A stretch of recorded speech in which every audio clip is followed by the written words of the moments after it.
How are you, man? I'm doing great, man. I couldn't leave here without getting one of my guys from Jacksonville here. You guys doing good? We're doing great. What a sharp cat he is. Thank you for doing that. Yeah, Graham Mertz, man. Man, he is sharp. He's one of the best quarterbacks in the country. He is, and he doesn't get credit for being that. And, I agree. And I agree with you, though. He's a really good – you know what's funny?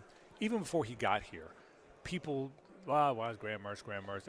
He was – you've got to feel – I can't imagine the kind of season you think he's going to have. Yeah, I'm excited, man. I mean, I think the guy started in January in a completely different place. You know, I mean, he had the respect of his teammates, the staff. The way he's engaged and treated the people throughout the organization, he sets the standard, you know, and I think ultimately it's his team, and he's done a great job leading. His energy, his self-discipline, his attention to detail. The way he competed last year, the toughness, the grittiness, the way that he prepared as a player and his ownership of the offense and the way he communicated. He's in a good place right now, man. I'm excited to watch him play this year. Billy, I got to tell you, and I was telling Matt this a minute ago, this is my 36th of these, okay? I've done this media day thing a long time. Just talked to Shamar, Montrell, and Graham. There's a poise about them, and I've talked to a lot of players over the years, and you've been saying, I don't know if you use the word culture, but you've been talking about it's different. Sure. It's different. I can see it in those guys. Is what we saw today kind of what maybe you've been talking about? Yeah, I mean, I think look, this is the first team we've had. The roster is kind of stabilized. There's only 12 guys on our team, I think, that were here when we first started. Okay. Right? So the majority of this team, they chose us, we chose them. They were recruited during the NIL era, right? So all those things I's are dotted, T's are crossed. There's no uncertainty there. And then I think that we have really good leadership at the player level. You know, I think ultimately we've got a veteran team. You know, I love this team. I believe in our team.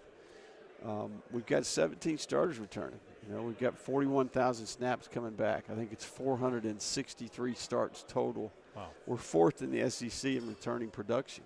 You know, so and we've had a phenomenal offseason.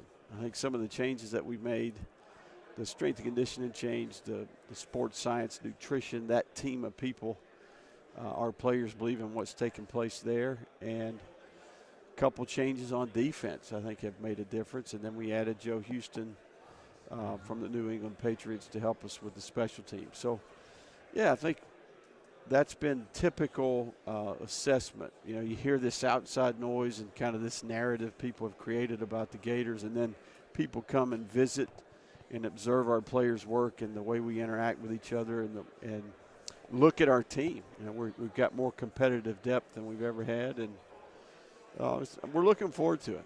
Billy, you are not an excuse guy, never have been. I'm going to give you a couple real quick. You get off the field in 4th and 14.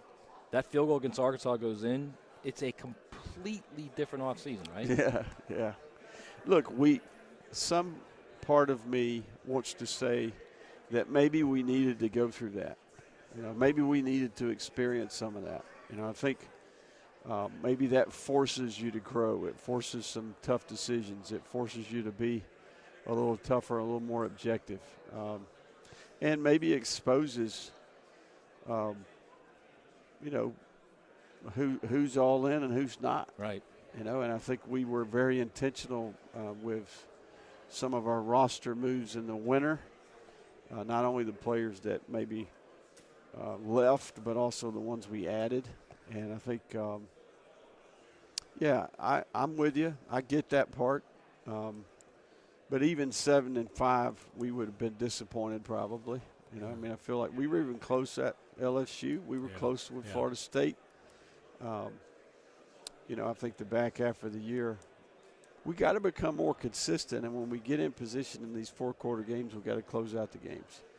And that, I think, leveraging the leadership and experience of this team, I'm hopeful we can get that done. There is a fine line between like 5-7, 6-6, and 9-3, 10-2, right? Oh man, think about Missouri. You know, think about Missouri last year. They're basically Texas. Let's think about Texas. Yeah. You know, and the narrative around both of those programs going into the season last year, right? So, you know, we're in year 3, and I would I've used the analogy of we're in year 0, 1, and 2 because there was so much work to do. Well, and college football has been so crazy. Yeah. I mean, when we hit the ground here and we started working on this thing, there was a lot to chew on, you know. So I feel similar to how I felt in year 2 at Louisiana right now. That's kind of the way I feel. So got to go prove it. And it started to turn in year 2 there. Mm-hmm. Yeah. How I think you win in college football with quarterback and D-line. Yeah. I love this guy. I think he's going to be really good. How good will Cam Jackson, Caleb Banks, Joey Slackman, because that's a big deal in this league, and I know you know that. How do you feel about that group? Yeah, Jamari Lyons has had a good offseason. And then we've got some good young players there, DeAndre Robinson, Kelby Collins, Brian Taylor, Makai Burrow. There's some depth.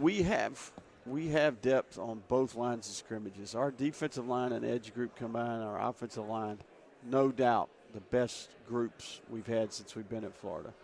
And we built our team that way, right? That's what we know. I've been in this league. We know what works, and you got to win in the trenches to have success in this league. The Pup Howard's there now, one of our Jacksonville guys. Shamar, yeah. You got to feel good. Pup's a fun guy. You got to feel good about that. Pup's a big man, and he's a big man. He's a great communicator. He's smart, can run. He's done a great job kind of taking ownership of his communication, his knowledge of our system. Got some other great Duval kids. Sharif Denson's in great position. Trayon Webb could have a phenomenal year and have a great role in our team. Rod Kearney continues to grow and develop. Jack Pyburn is back from his injury. How is he? He's doing good. Is he okay? Yeah, he's full speed, and good. He's been cleared. And Jack is he's a true Gator, man. He bleeds orange and blue. Bill, you're different on the outside now offensively. Do you see more explosion plays in the passing game, in the vertical passing game this year? Well, I think our issue last year was the fact that we were very explosive. We were one of the most explosive teams in the country in year 1. And then year 2, we had issues protecting, right? So it was either ball out of our hand quickly or it was 6-7 man protection. I think we got a little banged up there in the second half of the year. And then we just, training camp, we had a lot of guys hurt. We had different combinations of O-linemen the whole year.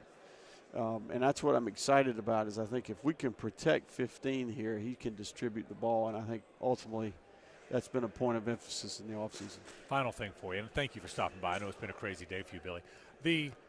Every player I've talked to, we had you on when you were in Jacksonville a month or so ago, and every player, the narrative's the same.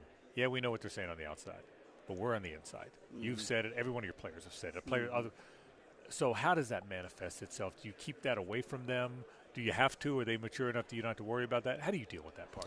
Well, I think ultimately there's no avoiding it these days. Yeah, you're right. You know, I mean, and I think that there's a lot of competition for their attention. Yeah. You know, I mean, even more. I mean, I'm joking around with them coming here. I mean, I can remember back in the day, I had my flip phone, right, where you had to go A, B, C, D. You know, right, the text, right. You know, and then you had back in the day when I was growing up, you had to pick up the phone and call your girlfriend. Remember that?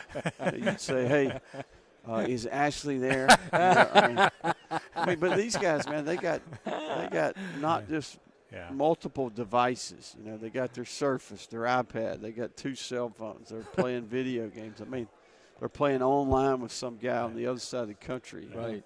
So they're going to be exposed to that. I think equipping them with tools to navigate those things, and then your leadership has got to do a good job.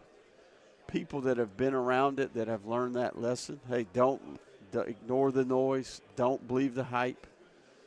It's about consistency. It's about your ability to reset every week, have the self-discipline to prepare with the same level of detail, focus, and urgency each week. Got to be ready in this league to play every week. Can't have a bad week. And I think when you have players that have experience, that understand that, they can set high expectations for themselves, be a good example to the team. And that's the benefit of having, you know, we've got them. They're coming back. So I'm excited about it. Billy Napier, the Florida Football Coach. Thank you for stopping by. Good luck this year, Billy. All right, guys. Thanks, Billy. Thank you. Hey, Hey, Mia here, and thanks so much for watching 1010XL's coverage of the 2024 SEC Media Days, brought to you by Instant Keys. If you're looking for even more college football content this fall, be sure to subscribe to our 1010XL Gators, 1010XL Seminoles channels.